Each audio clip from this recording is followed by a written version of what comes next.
Hey guys, welcome back to another week's episode in the kitchen. This week we're making salmon cakes, salmon croquettes, salmon pucks. I've always called them salmon cakes. We're not making them the southern way where we do the canned salmon. We actually will make salmon fillets and shred them to make the salmon cakes. To me, it tastes better, and you can control the flavor of the salmon instead of just the basic canned salmon flavor. So let me get everything prepped and set out, and we'll be back in just a moment. Alright, so the first thing I want to do is take about 1.5 pounds of salmon. Don't worry about cutting it up. Just leave it as it's fillets. Pour in some olive oil. Say about 1.5 tablespoons to 2 tablespoons. And we'll take some Worcestershire, which I have in the fridge. I didn't get out yet, so give me just a moment.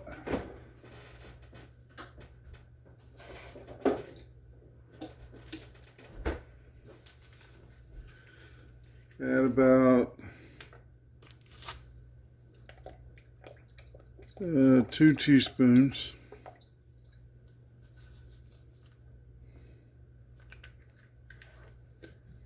And then you want to take some dried dill. Go ahead and add that to it.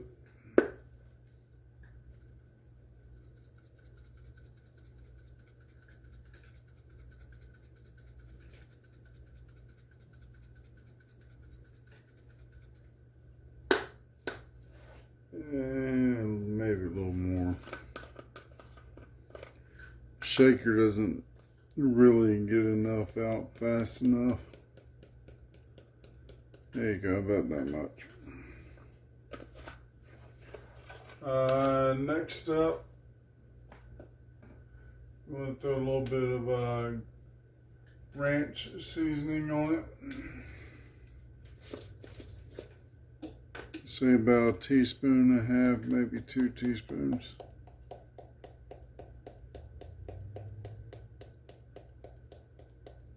There we go.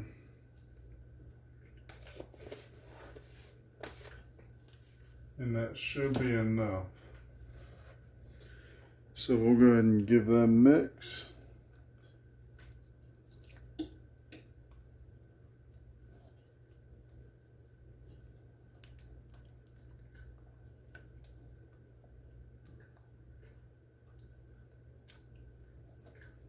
Make sure it's nice and coated.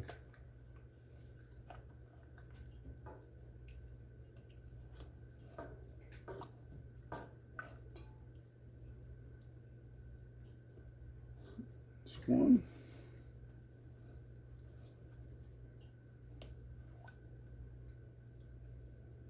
And that's two. Okay, so I have the air fryer warming up. I'm going to throw in the air fryer for about 12 minutes or so, the air fryer oven. And after that's done, we'll be back in just a bit. As you see, the salmon's cooked. We'll go ahead and let that cool down for a little bit before we shred it. I have a bunch of dill over here. I'm going to chop up. Half of it's going to go into the cakes, and the other half is going into the tartar sauce. It's my rendition of a tartar sauce, so we'll be back in just a bit. Alright, after it's cooled down, we'll go ahead and flake up the salmon.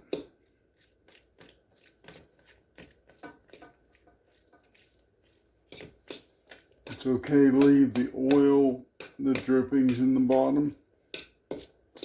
That will mix into the salmon cakes. Okay,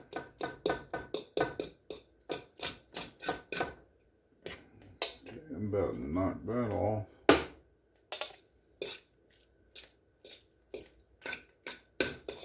kind of want it a little fine.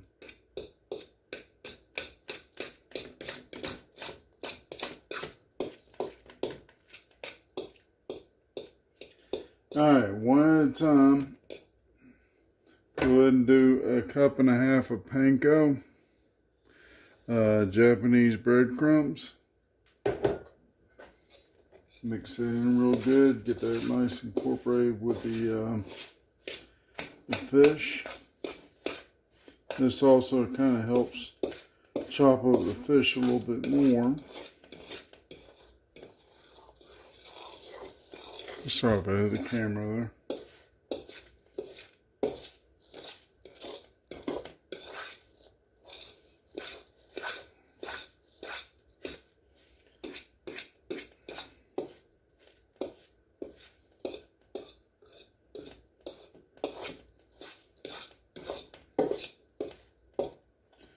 Alright, next up, I have 4 stalks of celery, 1 bunch of green onion, and half of the bunch of dill chopped up.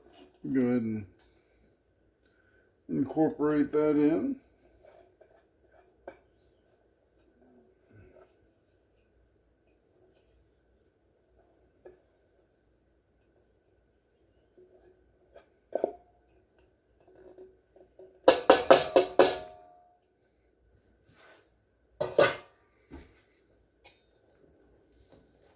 Give that a good mix.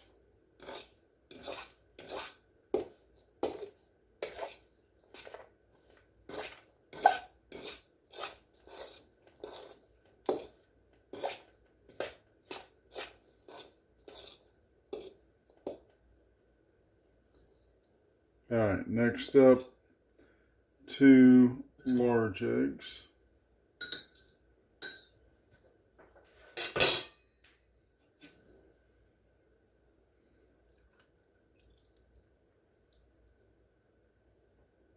And we will do, let me get a spoon out.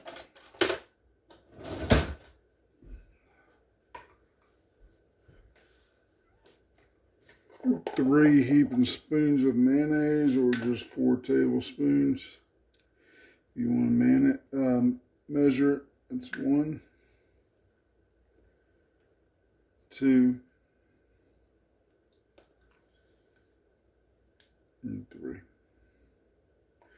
Add just a hair more and be on the safe side. There we go.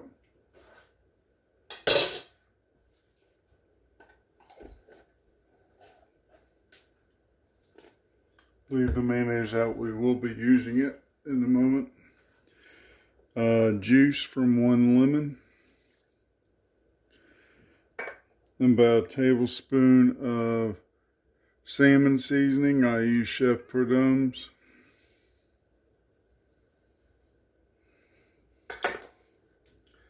And then a teaspoon of Worcestershire.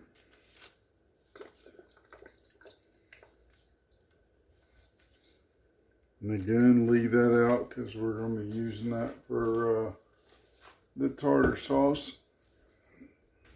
Go ahead and give that a good mix.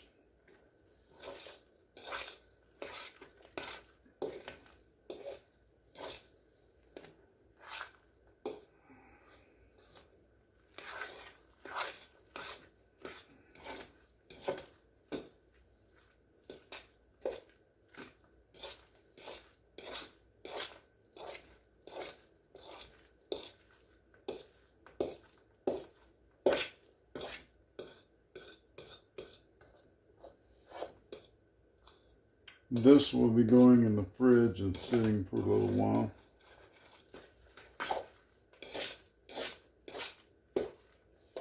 Once you get it mixed well,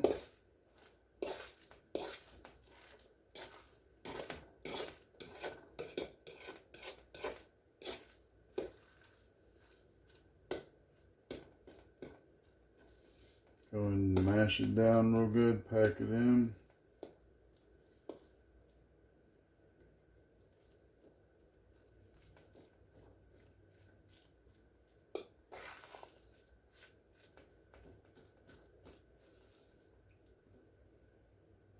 And we'll go ahead and throw that in the fridge and let it sit for a while, and we'll be back to make the tartar sauce. Alright, so a lot of people like putting sweet relish in their tartar sauce, which is traditional, but I'm not really a big fan of sweet relish. But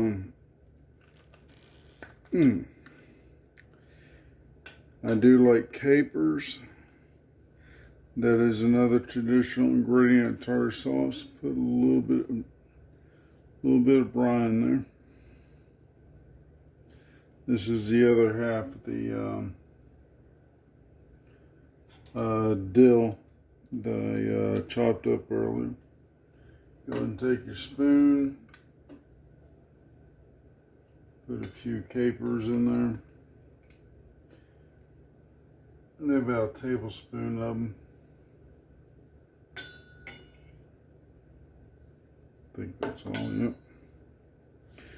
Go ahead and throw this in the fridge.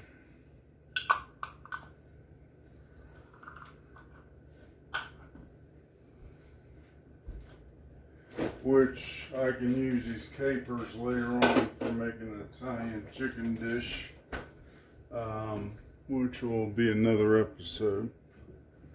Next up, lemon juice from one lemon.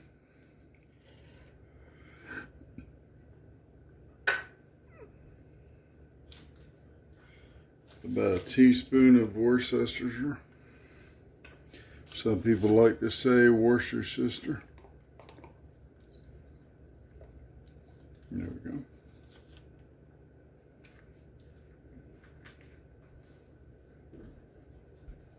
Put that back in the fridge.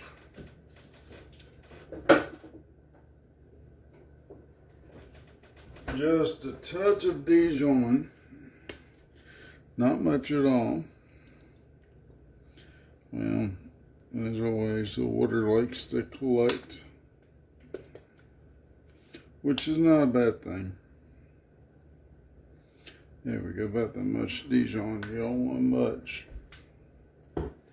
And I should have took the spoon out. So let me get another one. The miracle of a dishwasher. You just throw them in there and wash them. Don't have to hand wash them. So this is your larger spoon. I put about 2 of those in there. Maybe about 2.5.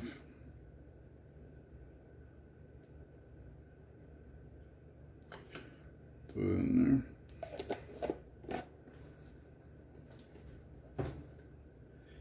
And we'll give that a good mix.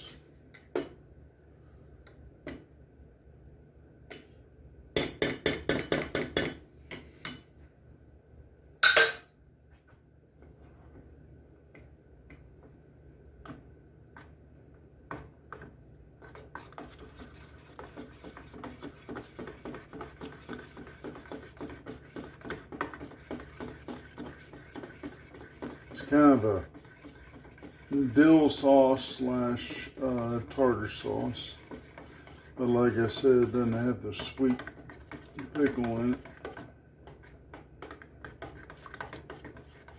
And yes, it's a little runny. I kind of like it that way when I dip the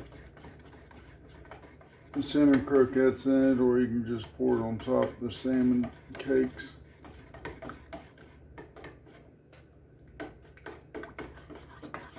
So we'll go ahead and throw this in the fridge and let it set for a little while. Let the flavors mingle a little bit, and we'll be back in a moment.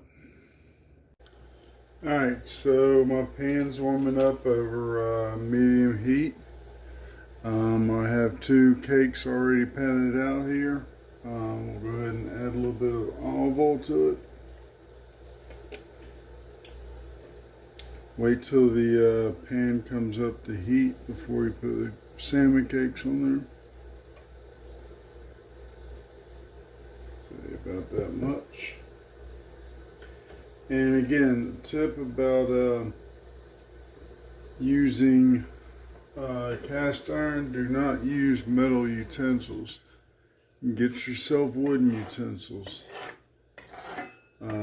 So you're not scraping up the seasoning, because every time you scrape it with metal, it's definitely scratching the seasoning off the bottom of the pan. So we'll go ahead and cover the bottom of this. Make sure it's nice and even. And we'll wait for a few moments until it's up temperature, so we'll be right back. Alright, so the pan's up temperature. Being that my handicap, I can't use my other hand, I kind of crudely made cakes out of this. You can take cookie cutters or biscuit cutters, make perfectly round cakes if you want to. If you're trying to go for a aesthetic, but just if you're going to be eating them, big old lump is fine. Make sure you pack it in pretty good, and try not to touch the pan while you're trying to pack them in. So we'll let those sit for a few moments until they sear on one side. You remember you want to cook these through. So while it's cooking, go ahead and cover it, trap the heat in so it cooks the raw egg. Let me go ahead and throw my lid on there. And I'll go ahead and make up some more cakes, and we'll be back in a bit. So we'll go ahead and give them a flip. It's been about 5 to 6 minutes. Just test them. If they're wanting to stick to the bottom, they're not ready to flip yet. These are. They will crumble on you. Can't really flip very well with one hand. Try to keep them out of the grease as much as possible. If the oil tends to go to one side, kind of grease it up a little bit and then let it run back and just let them sit. So we'll go ahead and cover that and let that cook for a little bit longer, and we'll be back in a bit.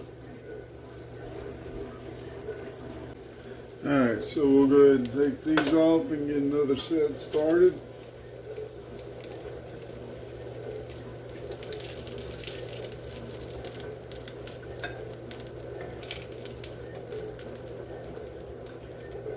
Make sure you get the scraps out so they don't start burning. If they start burning in there, and they'll put the taste into the next set of cakes. So, of course, my hand doesn't want to grab that.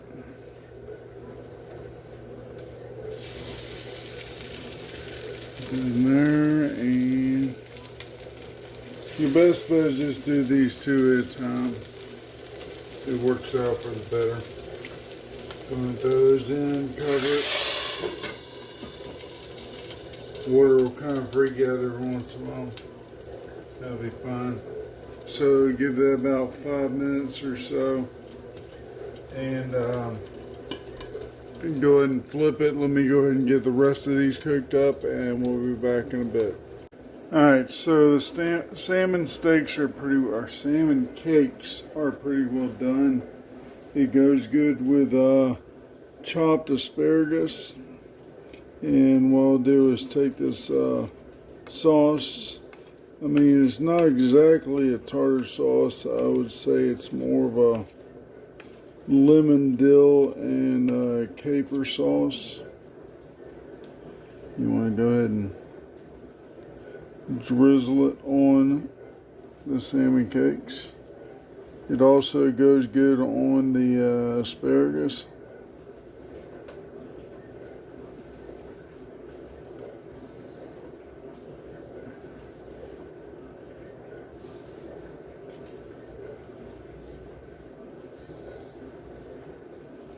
There we go. So that's done. As always, If you try to cook anything, please let me know how it turns out. And if you enjoyed the video, please hit the like button, give me a good thumbs up, try to get my videos out there. And until next time, have a great week and a great weekend. And bon appetit.